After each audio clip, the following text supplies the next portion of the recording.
I'm over here watching some highlights, and as I'm watching some highlights, man, I stumbled upon Aljamain Sterling and his channel. I am a subscriber to his channel. All right, he comes out with some great materials on his YouTube channel, so you can catch me on there sometimes. Just to see what's on his mind. He's a former champion, and if you could just be a fly in the room and just let him speak, you can learn a lot. And well, I learned today that he thinks he can with his move up to 145. Aljamain Sterling thinks that he could compete very well against Ilya Topuria. Okay, now Aljamain Sterling he's a beast.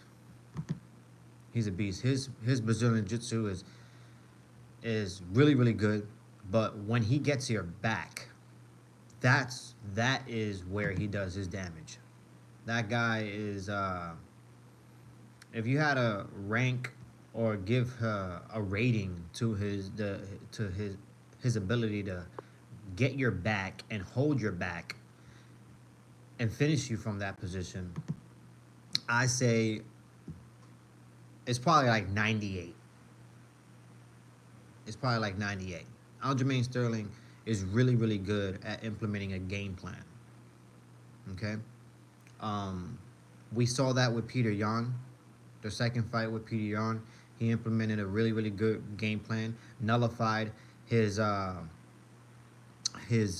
striking ability, and went away home riding Peter Yan. So can Aljamain Sterling be able to compete against a knockout artist like Ilya Topuria? Now look, Ilya Topuria has pulled some amazing, amazing things. Okay, he's been able to knock out Volk when Volk was on his tear. Okay, and he's been able to uh, knock out Max when Max is one of those guys who's durable and that never gets knocked out. And Ilya Topuria was able to do that. But I must, give credit when credit is due, and Aljamain Sterling is a beast. Okay, we just saw recently Aljamain Sterling compete against Kevin Cater, and he nullified Kevin Cater. So a fight between Aljamain Sterling and Ilya Topuria, that looks good, man. Hello, Willis, how you doing? Bless everybody on the chat, man. Bless everybody on the chat. Can I be your friend, John from Brooklyn, New York, saying hello to you? What's up, man? You know what I'm saying? What's going on? Bless everybody on the chat, man. Hopefully you're having a good start of your week. It is now it's Tuesday, so the week is going by pretty fast. Hi, bro. How you doing, man? How you doing, everybody? If you're new to the channel, please like and subscribe. But yeah, man, I gotta give credit when credit is due, and I think Aljamain Sterling, he has a good chance. He has a good chance, man. Kevin Cater is a striker. He's one of those fighters that he has highlight reels in the UFC of knocking out people. So when I saw Aljamain Sterling nullify his striking, I told myself, man, Aljamain Sterling is really he's going to be a good competitor at that division, at the 145 division. And now with Ilya Topuria doing what he did, man, I'm interested in that fight. Maybe one more fight for the Funk Master, Aljamain Sterling, and then, I think he will be able to compete against Ilya Topuria. That's a good looking fight, man. That's a, even though Ilya Topuria has great, wrestling and Brazilian Jiu-Jitsu, I want to see that. I want to see if he's able to stop Aljamain Sterling's takedown and his ability to put you up against the fence and his ability to take your back. Nobody really has survived that. I mean, Sean O'Malley, look, I don't like fighters coming off of a 5-round fight and then having a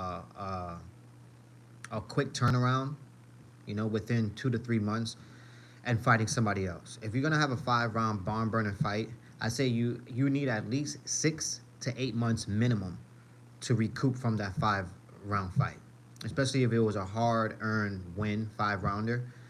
Yeah, you know what I mean? I think you should be able to heal up. And the UFC never gave Aljamain Sterling, that ability to heal up because he fought. First, he competed against Olympic gold medalist, okay, and Henry Cejudo, all right. Um, Winning a 5 round bomber, with him. Okay. Before that, I believe he competed against Peter Yan, beat Peter Yan. Okay. After competing against Henry Cejudo, that 5 round burn burner, 3 months later he competed against Sean O'Malley, and that's when he got knocked out. Same situation happened with Stipe Miocic. Stipe Miocic competed against Ngannou, had a 5 round barn burner fight, ended up winning, beating Ngannou. Stipe turns it around. I think it was like 3 or 4 months later. Competed against DC. DC knocks him out in the first round. You need time to heal up. You need time to heal up. So, I yeah, he got knocked out. Funk Master, got knocked out by Sean O'Malley, but I still think he'll be able to compete really, really good and really well against Ilia Topuria. Look at them big old brown eyes. Oh, V, thank you so much. Hopefully, what I'm saying, it's not a bad look. But yeah, guys, if you're new to the channel, like and subscribe, guys. Please like and subscribe, all right? I appreciate y'all from the bottom of my corazon, all right, my heart. I appreciate each and every one of your subscribers, all right? Appreciate y'all. But yeah, man, I want to see that. I want to see that competition. I mean, I know Aljamain Sterling is competing here soon. He's competing one more time by the end of the year. He was supposed to compete earlier, but he got injured. And I believe let me see what card he's competing on. I want to say he's competing on that Bilal Muhammad card, but let me just make sure. 309, 310. Here goes 310. Let me see. Yeah, Aljamain Sterling versus Masvar Ovlov.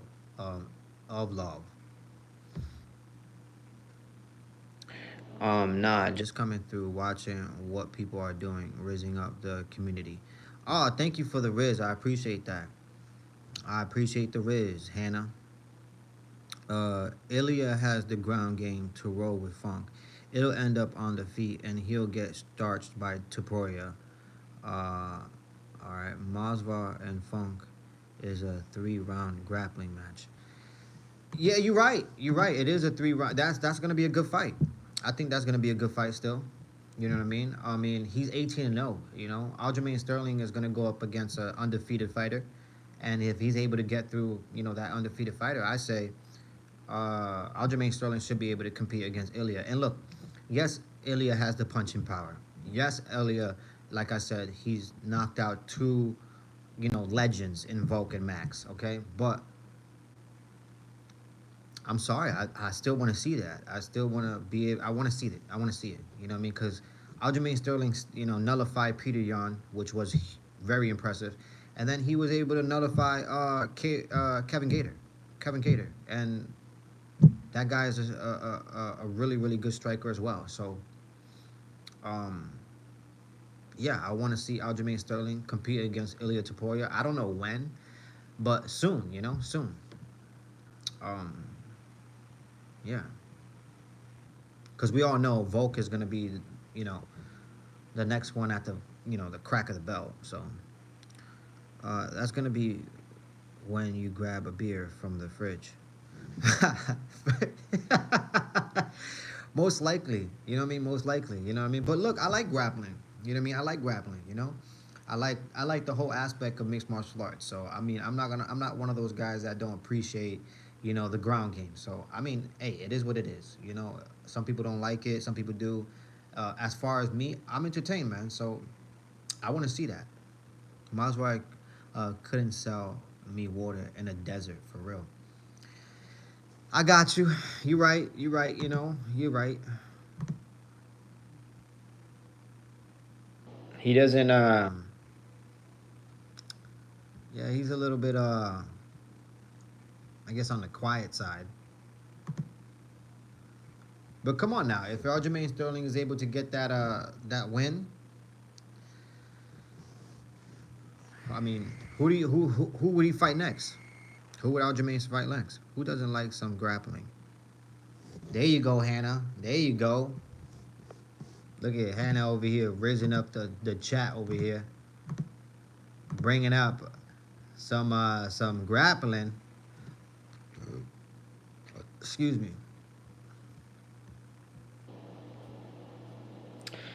I think we'll see Ilya Topuria prediction for 309. UFC 309. I tell you what. I say, of course, I'm gonna give it to John Jones just because he's the younger fighter, um, and he's undefeated, man, and nobody has been able to put that guy away. So I'm gonna pick John Jones. And as far as Charles Oliveira and Michael Chandler, I'm gonna go ahead and pick Charles Oliveira just because Michael Chandler has been sitting on the shelf for about 2.5 years. I don't think he can compete against Charles Oliveira, especially how Charles fights. That guy is a champion.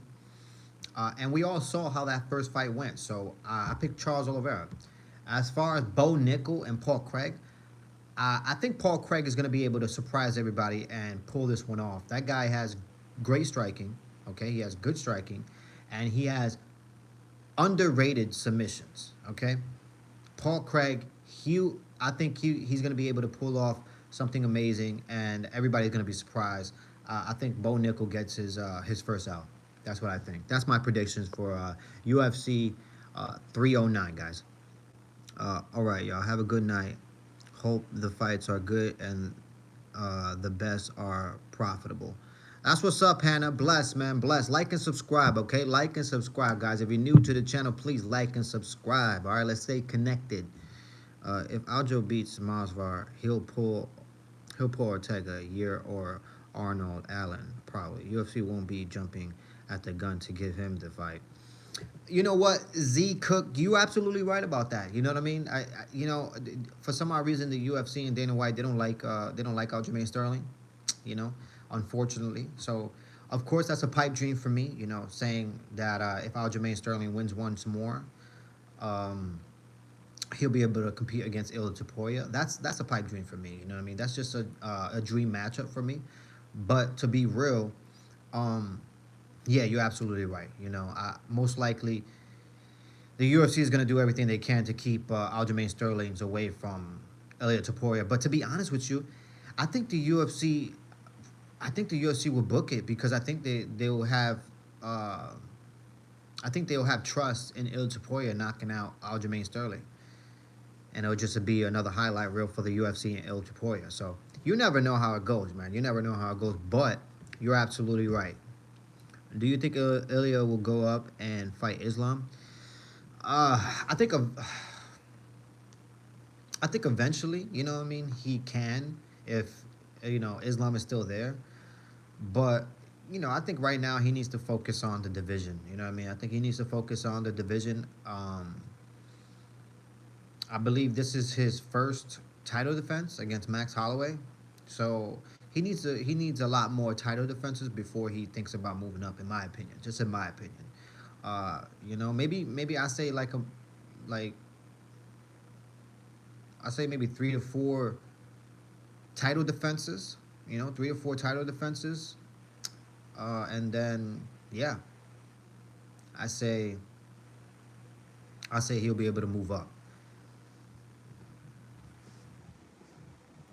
But I don't want to see him move up soon. I don't want to see that. I want to see him compete in his division. That's what I want to see.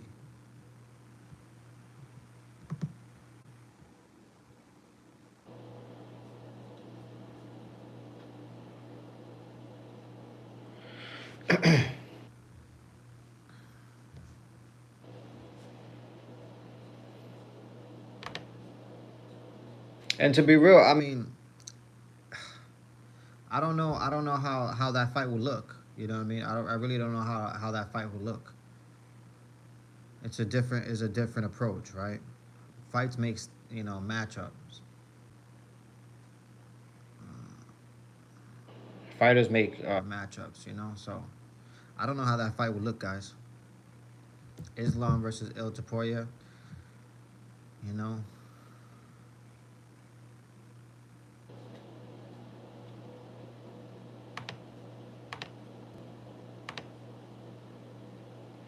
Top five of all time. Castillo. Um, top five of all time. Top five of all time. Shit. In my opinion, top five. Do they have to be in order? You know, like my favorite to least favorite, or just top five of all time?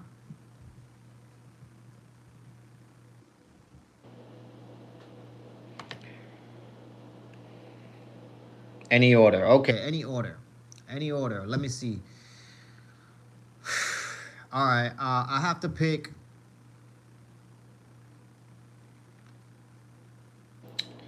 I'll have to pick. Let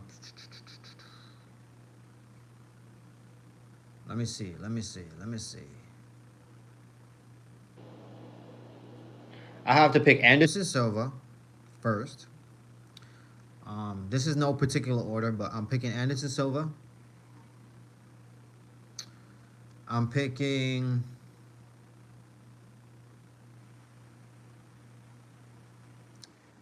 I'm picking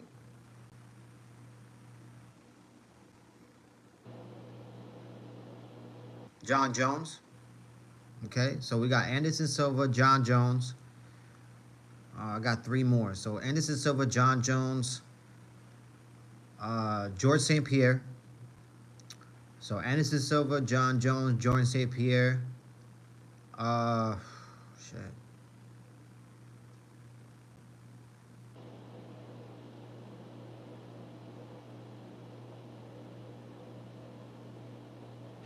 Um, Demetrius Johnson. All right, so we got Anderson Silva, John Jones, GSP, Demetrius Johnson, and my fifth one that I'm gonna throw right in there is damn, this one's tough, but I'll have to throw in I have to throw in BJ Penn. So that's my top five of all time. If I had to choose it, gun in my head, put my money on it. That's what it is. Top five. Hopefully you guys like it. I don't know. I don't know if you guys like that. I don't even know if you you know what I'm saying, if you guys watched BJ Penn, you know what I mean, what the legend he was. And I mean there's so many I was debating between Randy Couture and BJ Penn. BJ Penn is my favorite fighter though, so I had to go with him.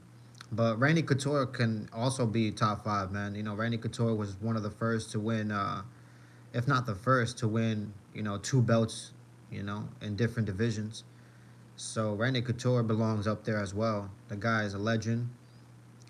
Came back to the UFC, was one of the oldest, you know, competitors in UFC history, and he was able to come back and beat Tim Sylvia, you know, the champion, the reigning champion in the UFC at the time. He beat him, and he goes and keeps competing at a an older age. He competes against Gonzaga, beats Gonzaga, basically picks him up and breaks his nose with his own knee, beats Gonzaga, then finally meets his match with Brock Lesnar, and but Randy Couture, man, Randy Couture, he could go up there as well. But hey, people really forget how dominant BJ Penn was. Dominant is not even the word, man. BJ Penn was amazing. That guy was just just amazing, man. That guy, he could scrap, he could box, and he could do. He just had some amazing Brazilian jiu-jitsu and flexibility skills, man. What is a fight you wish you would see but didn't happen? The fight that I wish would have happened would be um. Let me see. Let me see. Let me see. Let me think. Hmm.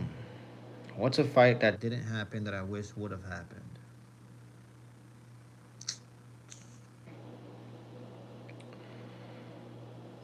Um. Oh, what's his name? Okay. Okay, I got one. I got one. Damn, what's his name? I forgot his name. Oh my gosh. Hold on a second, guys. I gotta find this dude's name.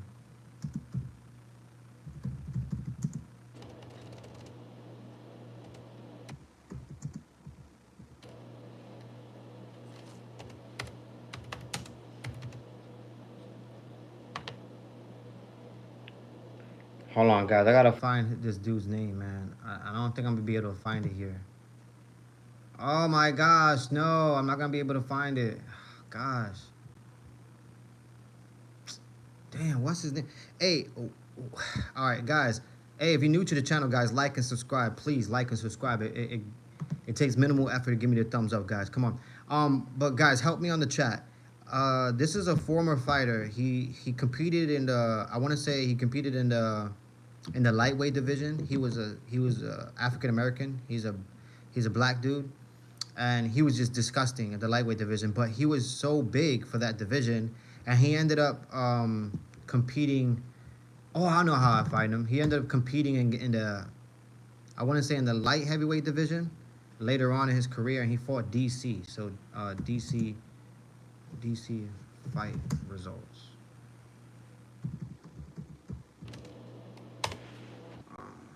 Daniel Cormier MMA. All right, hold on a second, guys. I'll find out his name, cause this is the fight I wanted it to. All right, where is it? All right, hold on. Anthony Johnson. That's his name. Okay. Yes, Anthony Johnson. Yes, Anthony Johnson. You wrote it right when I found it. I always wanted to watch Anthony Johnson versus Rampage Jackson. That's one fight that I wanted to see. When I saw the power that Anthony Johnson, compelled in all his strikes, I was like, man, I really want to see that fight. So yeah, that was a fight that never happened that I wish would have happened, and they just were in different eras. So yeah, can you imagine that Anthony Johnson versus Rampage Jackson? How that fight would have came out, how that fight would have looked. They would have been throwing. I tell you what, it would have not been Francis Ngannou and Derek Lewis. It would have never been that. It would have These guys would have went at it, bro. And I don't know who would have won that fight, to be real, because they both hold tremendous power, man. They really do. But yeah, that's one fight I wanted to see. Anthony Johnson versus Rampage Jackson. Pride or UFC? Uh, we what are you talking about? Rampage Jackson, like which one we're talking about? Like Pride Rampage Jackson or UFC Rampage Jackson? Is that what you're asking me?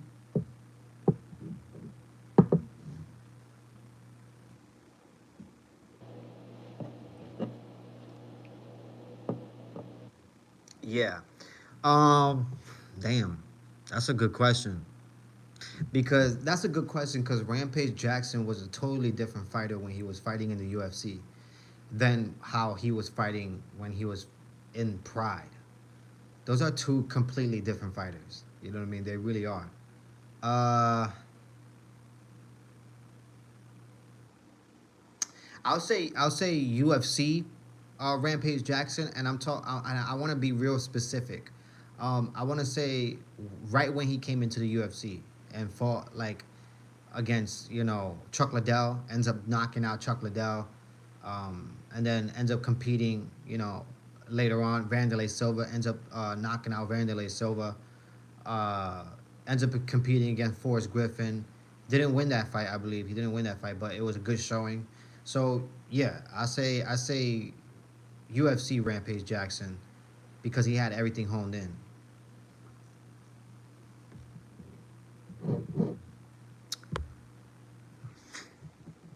Do you think Fedor is the best heavyweight?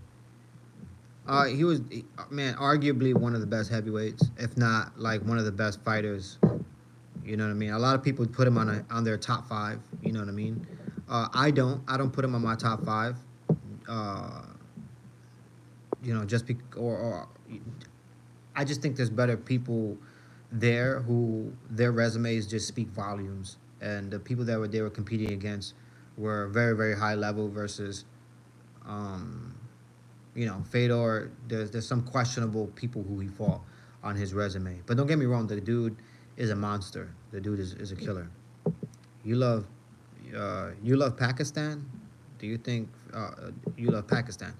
I don't have a problem. I don't have a problem with Pakistanis. I don't have a problem with anybody, any type of person. I don't, you know what I mean? Any race, I don't have a problem, man. What do you think who do you think wins Fighter of the Year? Yeah, I made a video here, and my pick is Alex Pereira. I think Alex Pereira should win Fighter of the Year. I mean, the guy is phenomenal.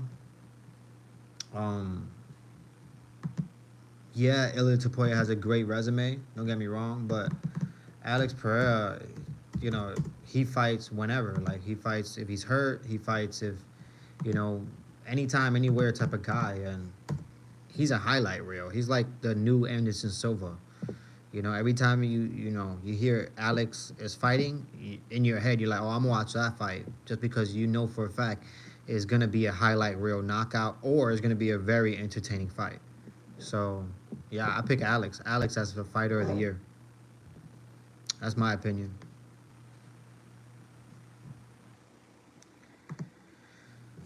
Guys, if you're new to the channel, please like and subscribe, guys. Like and subscribe.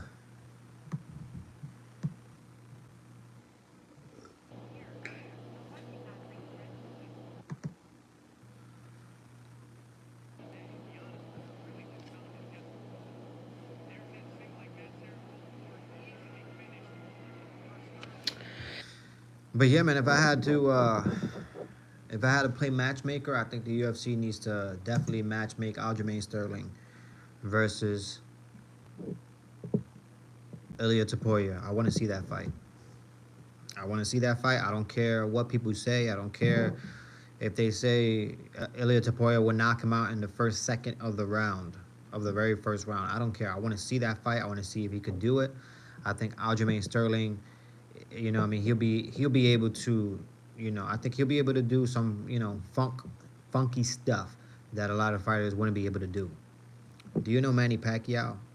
I know who he is. I don't know him personally, but I know who he is. Yeah, why? What's up? What's going on with Manny Pacquiao?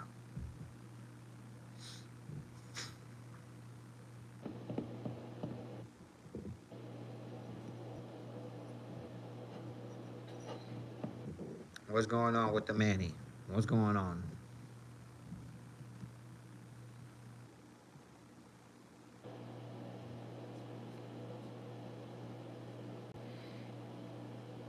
And we gotta remember too, like we gotta remember, Ilya Tapoya. He used a little bit of his ground game, his takedown ability to try to take down Max Holloway, and Max Holloway did a good job of getting back to his feet and fighting back and nullifying that attack. So we got a little small glimpse of how that looks and how his entries look as well. So I think Aljamain Sterling will definitely study that, and he will look for key moments. Do you think he can beat Conor McGregor? You talking about Manny Pacquiao beat Conor McGregor in a boxing fight? You talking about in a boxing fight, right? Because if you're talking about in a boxing fight, he would destroy Conor McGregor. He's totally opposite of Manny Pacquiao. I mean, he's totally opposite of Floyd Mayweather. Because when Conor McGregor fought Floyd Mayweather, Floyd Mayweather is a defensive fighter, so he let Conor McGregor strike himself till he had no stamina, and then he went to attack him once he knew he didn't have the energy to withstand his attacks. That's how Floyd won. But Manny Pacquiao is going to do the opposite. Manny Pacquiao will come out straight, bell to bell, and attack him and hit him with volume and combinations that Conor McGregor has never even seen before. And I don't think he'll be ready for that. But yeah, I think Manny Pacquiao takes it. His footwork and combinations will be too much.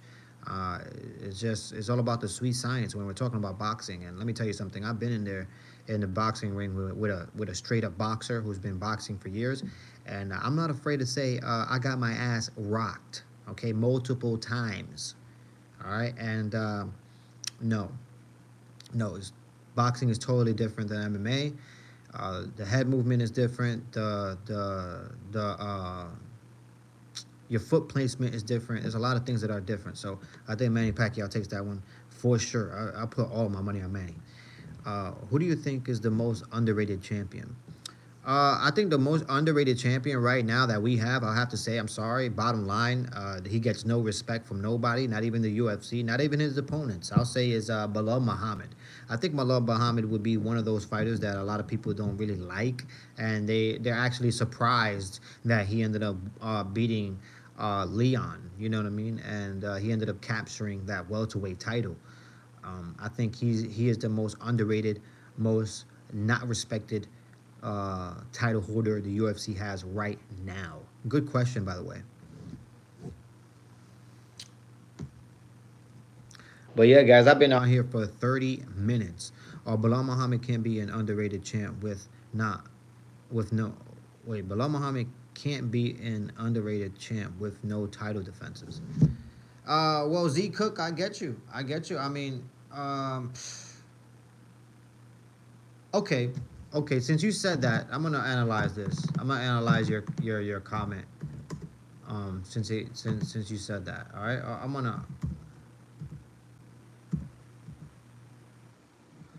I'm gonna go ahead and dissect what you just said. All right, let's check this out real fast. All right, Bilal Muhammad right here. Bilal Muhammad. Let's check him out. Let's check this guy out. You know what I mean? All right. All right, let's check this out. Is Leon head kick the best knockout ever over Kamaru? Definitely not one of the best knockouts ever. If I had to pick the one of the best knockouts ever, or the best knockout ever, will have to be George Masvidal knockout with his flying knee against Ben Askren.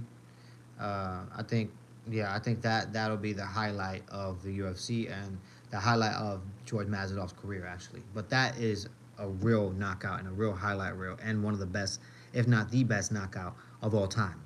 But look, guys, let's look at Bilal Muhammad real fast because Z Cook commented. He said Bilal Muhammad can be underrated, can be an underrated champ with no title defenses. All right, well let's check this out. All right, he beats Leon Edwards, okay, to capture the belt. All right, so he beats Leon Edwards. He beats Robert Burns, okay, which Robert Burns competed competed against the belt, and he lost. Okay, he competes against Brady. He beats Brady, right? He beats Luque.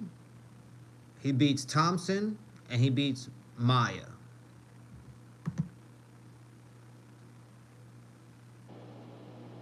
Guys, I mean,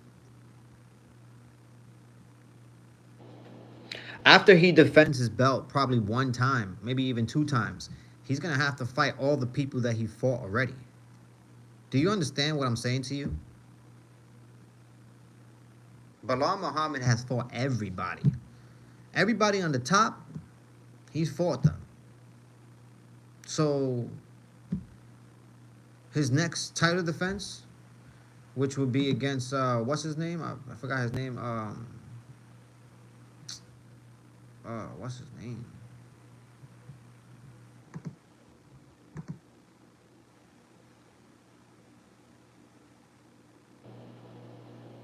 Rachmaninoff, whatever his name is, Rachmaninoff. Um, yeah, I mean he's gonna get a title defense against him, and then after that he's gonna have to backtrack everybody. He's gonna have to fight everybody again. So what Bilal Muhammad is doing is gonna be amazing, man. But a lot of people don't see that. Uh, yeah, but Bilal might have beaten Leon if it weren't for the eye poke when they first fought. Very true. Is Leon head kick? Okay. Bilal, remember the decision, Muhammad. Oh my God. Gilbert Burns tore his shoulder out in the second round of that fight. I'll give him the Sean Brady KO, but he still has beaten the whole division. But he still has beat exactly. There's so much new blood at 170. Shavkat is gonna eat dudes alive. I'm also a mad hater on Bilal, but I'm self-aware. Look at that. You see what I'm saying? I gotta ask the question, and look at that. Look, and we gotta Bilal. I'm telling you, Bilal Muhammad is the most underrated champion in the UFC right now, as you can see. You know what I'm saying? As you can see, bro, please look up Shavkat if you don't know who that is. Shavkat, that he just fought. I know exactly who that is.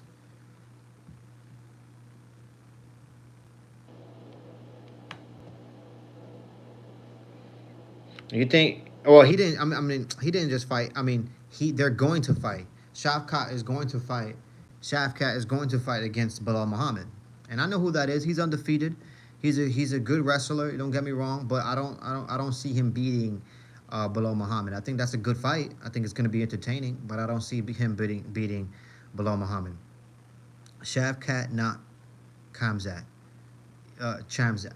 Yeah. I know. Sorry, I just got that. I got that recency mind right now. So when I saw it first, I thought you were talking about Chimaev, but yes, I know who you're talking about. He's 18-0. He's a good fighter. He will lose to Shavkat. You think so, bro? You think, guys? You think Bilal Muhammad is gonna lose against him? Who is next for Alex? Let me see. Who's next for Alex? Well, it has to be Ankalaev, right? Ankalaev has to be the next fighter to compete against Alex. You know, I mean, Dana White said it at the post fight press conference. Uh, I'm not entertained by it. That's not a really entertaining fight, but Alex has to defend the belt against someone, and that's the only guy that he could defend the belt that's worthy right now. So yeah, go ahead, Ankalaev. Why not? Guys, if you're new to the channel, please like and subscribe. Give me that thumbs up, man. Give me that thumbs up. It helps me build the channel. It really does, man. All right. And if you subscribe, man, it keeps us connected. It keeps us connected, guys. So you guys think Bilal Muhammad is gonna lose his belt in his first title defense? That's what you guys think, huh? I don't think that, man. I think Bilal Muhammad is gonna hold that belt. Will Umar beat Marab? Well, Umar is not competing against Marab.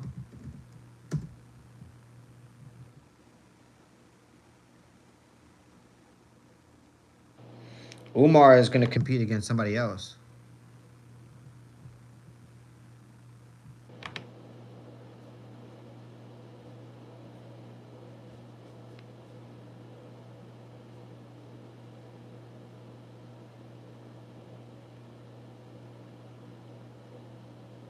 Umar is gonna compete against what's his name? Davison Figueredo. I can't call any champ underrated that hasn't defended the title. I'd say the same for Marab. Ah, man, really? Ah, that's terrible, guys. That's terrible. You know. Then if you say that, then we can't. Then you guys have to say that Conor McGregor's whole career was a fluke, right? Like his whole career was a fluke, right? He was pushed by the UFC and the organization, right? Because he never defended any of these belts. He never defended the featherweight belt, and he never defended the lightweight belt. He just won those belts and dipped. So yeah, Conor McGregor, his whole career is just a fluke. Do you think Amanda Nunes will come out of retirement? I hope so. I hope so, because there's nothing there, man. I'll tell you what, there's nothing there. There's nobody. There's nobody there. Actually, if you would have never brought up the women's division, I don't even think I would have thought of them. All right. Juliana Pena, I love her. She's awesome. She's an awesome fighter, but I'm sorry. I'm sorry. No way. No way. You know what I mean? That whole division needs to be re-ramped. The UFC needs to do a bantamweight, a women's division, Ultimate Fighter. You know what I mean? And they need to bring some new blood into that division because that division is is is atrocious. Guys, is atrocious. The only thing exciting happening in the women's division is Valentina if she decides to move up and try to take that belt. That's the only exciting thing that's happening right now. All right. Besides that, yeah.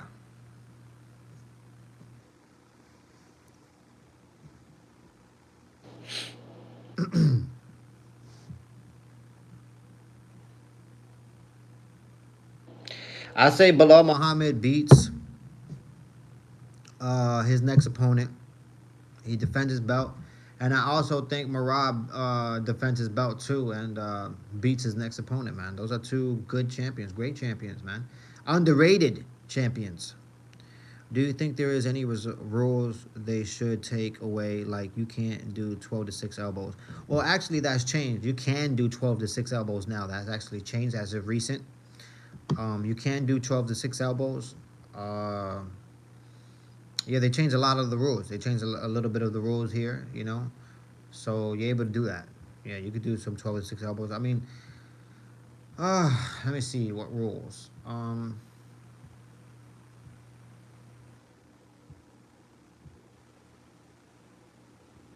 I think if you poke in the eye, I think that should be given a hard warning. I think one poke in the eye, you should get a really really hard warning. And I think if you do a second poke in the eye, I think that should be an automatic point deduction, automatic. I mean, there should be no reason why we're having multiple eye pokes within a fight. You know what I mean? I've seen multiple eye pokes within a round, let alone a fight. So that shouldn't be happening, man. That changes the momentum of how the fight can end and how the fight goes. So I think that should be one of the rules because eye pokes, that's a big one. What else? I also think, um, let me see. Let me see.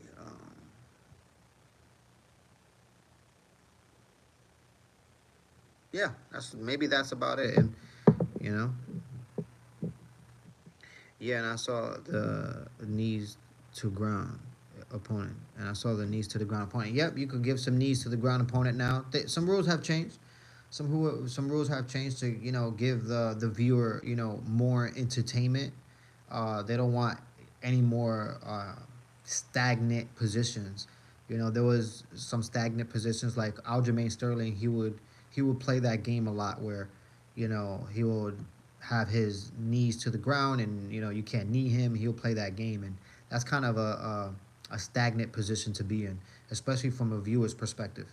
So the UFC is just trying to do their best and give their best product to the viewers. But yeah, guys, like and subscribe if you're new to the channel. All right. Yeah. Once again, guys, I'm gonna say this. I think Aljamain Sterling. I say one more fight. I know the UFC is not gonna do this, but I say one more fight, and you know, the sky's the limit. He's able to compete. With Ilya Topuria, hopefully, because I want to see that fight.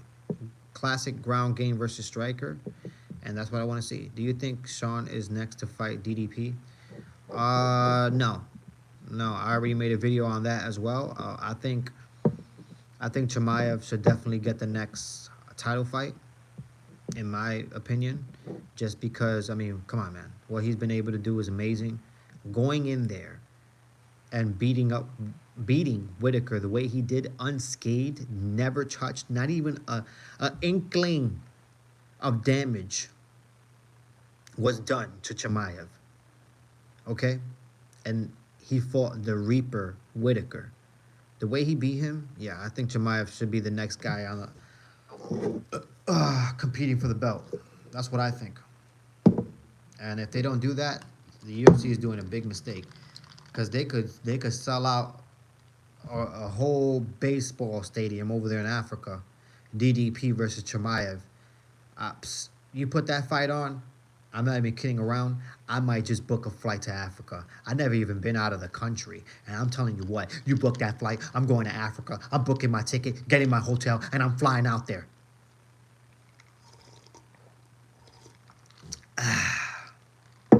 But yeah, guys. Yeah, but Sean beat DDP the first time. Guys, come on. Look,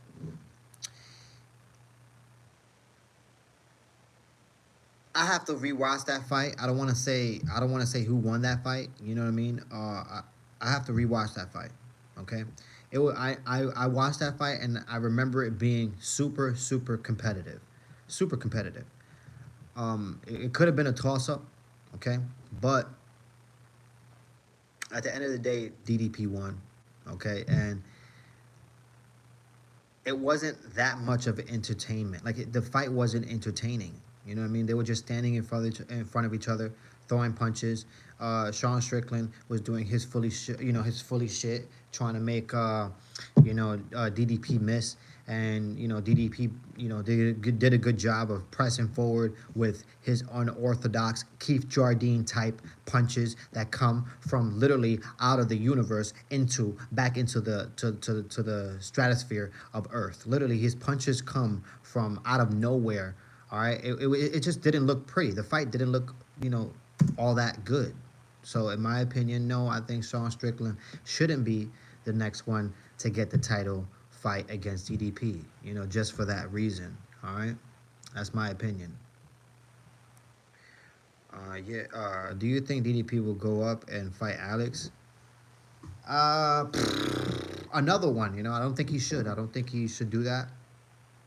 And I honestly think though he won't get the opportunity because I honestly think Chimaev is gonna fight DDP. They're gonna fight in Africa. I'm gonna book my ticket to go to Africa. I'm gonna get my hotel and I'm gonna leave the United States and I'm gonna go to Africa and watch that front row most likely right there. Chimaev versus DDP, and then Chimaev will beat DDP, and then Chimaev will call out Alex Pereira and tell him, let's have a, a fight of champions, classic ground game versus striker, Alex Pereira versus Chimaev. That is the fight that I want to see in the future once Chimaev beats DDP. Guys, you guys are sleeping if you don't want to see that fight. Guys, you guys are in a coma if you don't want to see that fight. Guys, you guys are retards if you don't want to see that fight. You better do a vlog of you going to Africa for the fight. Guys, they booked that. If they book that fight, if they book Chimaev versus DDP, okay, in Africa, I gotta go, man. I gotta plan. I gotta move shit around. I gotta get my ticket. I'm gonna have to most likely travel with someone who's been to Africa, a tourist or something like that. I'm gonna have to pay like the 3-5 grand for that as well. And I'm gonna go to Africa, man. All right, and I'm gonna go be touristy, and I'm gonna go watch the fight. Most likely not front row because it's gonna cost a pretty penny for that. But let me tell you something, guys. They booked that fight. I'm gonna do that because I see in the horizon Alex Pereira versus Chimaev. Once that fight ends and the dust settles, and Chimaev comes out with the belt, he will call out Alex Pereira. Classic championship fight. Champion versus champion. Ground game versus striker. Let's go, guys. What do you think? John Jones or Aspinall? John Jones. You kidding me right now? Aspinall just fought. Look. Hold on a second. Let me look at this real fast. Where's the heavyweight division? Right here. Curtis Blades. Curtis Blades fought Aspinall recently, and Curtis Blades was able to touch that guy's chin. All right, look, I like Aspinall. I do. I like Aspinall. He's terrific. But let's be real. The only reason why John Jones doesn't want to fight him is because he's just he's not established. You know what I mean? So John Jones wants nothing to do with that. It doesn't look pretty for his resume. So that's the only reason why Aspinall wouldn't be, is not getting the chance against John Jones. But To say, John Jones is scared, or John Jones is afraid to lose, and John Jones will lose against Aspinall, guys, that's blasphemy. All right, literally. Stop the nonsense. All right, stop that. Let's stop the BS.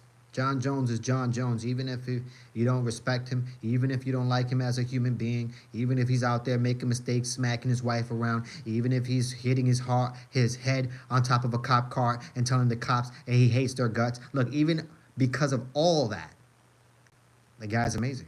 The guy is still amazing once he walks into that octagon. Okay. Who do you think the worst champion ever? The worst champion ever. Let me see. I have somebody. I have somebody. Again, it was another female. Okay, she ends up winning the 145-pound belt at the time. I don't remember her name. Okay, that's how fast she was champion, and that's how fast she wasn't. She became the 145 champion in the UFC, and then she was supposed to fight.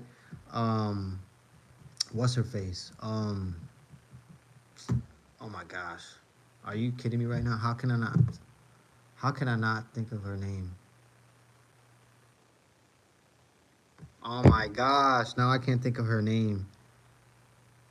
Chris Cyborg, yes. Damn. Okay, okay, okay. I got some I got some people in the chat who are actually educated in UFC history just like I am. I'm an encyclopedia when it comes to the UFC and MMA fights. So sometimes it gets a little jumbled in there, but I love the fact that I have somebody in the comments who's just as educated as me. Yes, Chris Cyborg. So the girl, the she became 145-pound champion. She was supposed to fight Chris Cyborg, okay? And the UFC wanted her to fight Chris Cyborg, and she ended up declining and giving back the belt. She literally gave back the UFC belt and said, I won't fight Chris Cyborg because she's on steroids. I don't know her name. Her name is right in the tip of my tongue, actually, but I can't recollect what her name was. But yes, she will be the worst champion of all time because she was the first and ever champion to relinquish her belt due to not wanting to compete against someone due to steroids. All right, guys, that'll be the worst. I forgot her name, but she's badass. She's also badass. Yeah, she didn't want to fight. Best upset for the belt. Ah, shit. Best upset for the belt. These are great questions, Castillo. These are good questions, man. Guys, if you're new to the channel, please like and subscribe. I thought I was only going to be here for half an hour. I'm over here having great conversations and being asked great questions. Okay. Best upset for the belt. In my opinion, the best upset of all time, I don't give a damn what nobody says, it has to be Matt Serra versus GSP, the first one, because Matt Serra went through war, bro, just to get to GSP. He had to go on the Ultimate Fighter, okay, and surround himself with other men, okay, in a house, and compete with these other men in a house and beat all those other men in that house. And then once he did that, then only then was he able to compete against GSP. And then when he competed against GSP, look, at the time until this day, GSP is arguably one of the best pound for pound fighters of all time. And at that time, he was at his peak. So nobody thought Matt Serra was going to win that fight. And for him to go in there as the clear cutthroat underdog and knock out George St. Pierre the way he did in the first round, that was the most amazing accomplishment that I ever seen an MMA fighter do. So I have to pick Matt Serra. That was one of the greatest upsets of all time, if not the greatest upset of all time. Matt Serra beating and knocking out George Rush St. Pierre.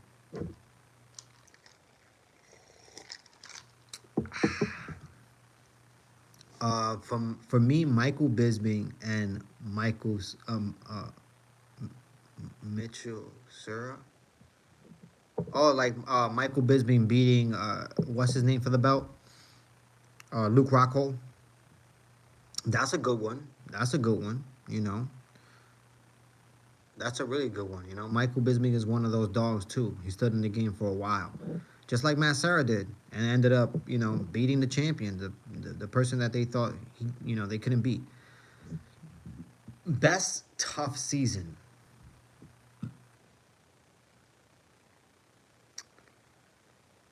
Uh, with one eye. Yeah, with one eye. With one eye, man, and one knee, because I believe his knee, one of his knees were completely like just gone. Like he already needed surgery for it, and his other knee wasn't that good either. Yeah, amazing stuff. Best tough season. Uh, I have to pick Tito Ortiz versus Ken Shamrock. That has to be the best. That has to be the best tough season ever, man. It was so entertaining seeing those guys hate each other. Ken Shamrock, he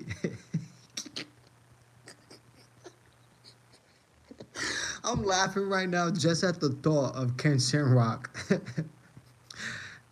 Just because the guy was funny, man. The guy was hilarious. I remember there was a point where Ken Shamrock was gonna fight Tito Ortiz right there. I mean, it was one of their main brawls of the season, and he takes off his sandals because he has sandals on. He takes off his sandals, and he's like, he tells Tito, "Come on, Tito, let's go do this." And then Tito walks away. He was like, "All I needed," he was like, "You know what?" Ken Shamrock said, "You know what? All I need is 5 minutes to stretch out. Give me 5 minutes." Dude, that made me laugh so hard, bro. Because in my head, I'm like, yeah, I guess. Me, I'm an older man now, so I'm like, yeah, I guess you need to stretch out before you pull a hammy, before you fight. I just thought that shit was hilarious. For me, season 1, 2, and 18, bro, he was such a bad coach. Yeah, yeah, he was. He was a bad coach, but um, uh, that's where Michael Bisping came out of that tough. You know what I'm saying? That's where Matt Hamill came out of that tough. That tough competition was really good. They had some good people on there, man, and um, yeah, I think uh, I think Keith Jardine was even in there. There was a lot of people in there that were great competitors, and yeah, Ken Shamrock was a terrible coach, terrible, terrible coach.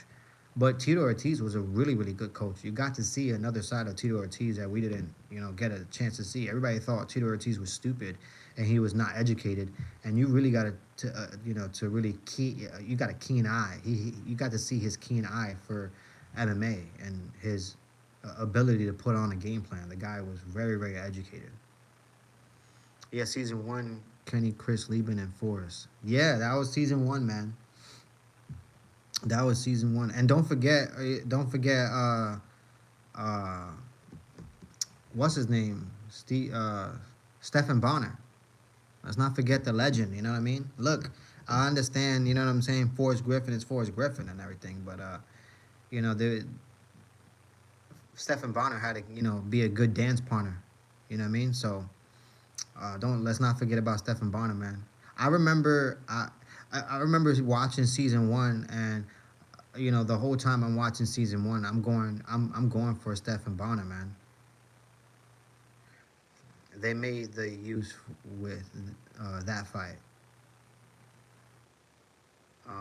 UFC name. Uh, I don't know, Low. I don't know what's your name, but bless, man, bless. What is it? I can't even pronounce it. Sing.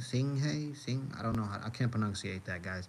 I'm sorry, guys. If you're new to the channel, please like and subscribe, man. Please, I appreciate it. Asfret Singh. I can't pronunciate that. But I remember watching the first Ultimate Fighter with Forrest Griffin and Stephen Bonner and all those boys, and I remember in the beginning of the season, I think it's probably episode, yeah, it probably was episode 1. Stephen Bonner and Forrest Griffin were sparring with each other, and Forrest Griffin ended up cutting Stephen Bonner. And I knew right then. I was like, okay, so these guys are the guy. Like I saw them sparring, and they were sparring hard, hard, hard sparring. Forrest Griffin and Stephen Bonner.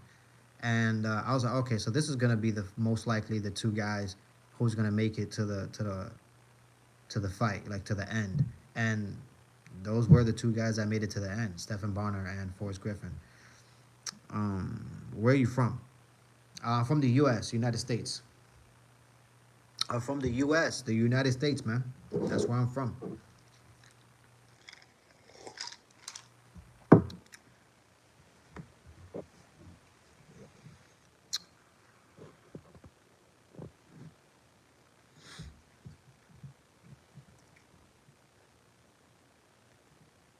Naughty America. Naughty America. Well, I mean, if you say so, man. If you say so, you know. Um, yeah. If you say so, guys. All right, guys. Well, I've been here for an hour. I did not expect that I'll be here for an hour. I really didn't. You know what I mean? But Xavier Castillo, he had some great question. The funniest was the Rampage and Rashad season 10. Yeah, that was the best actually. That was one of the best too. Them you just watching them in front of each other, curse each other out, and them almost coming to blows and Rampage breaking the door. Yeah, that shit was entertaining. Can you meet Maya? I don't know who that is. I don't know who that is. But guys, I've been on here for an hour. I didn't expect this. I really appreciate you guys. All right. Like and subscribe if you're new to the channel. All right. Back to the main topic before I leave out of here. I think Aljamain Sterling, he fights one more fight, beats that guy impressively, he'll be able to compete against Ilia Topuria. I think the UFC should book that fight. Um, I think Volk and Ilia Topuria is most likely happening in the spring, most likely in April, early summer, maybe May. So yeah, maybe late next year we get Ilia Topuria versus the Funk Master or Aljamain Sterling. Book that fight. I think Chimaev needs to be the next guy to fight DDP. UFC needs to book that. And guys, everybody on the chat, thank you so much. Thank you, Xavier Castillo, for giving me great questions and being an encyclopedia as well, and helping me get that information out of my head. I appreciate that. You guys like and subscribe if you're new to the channel. It takes minimal effort to give me that thumbs up. One love, y'all. I'll see y'all next time.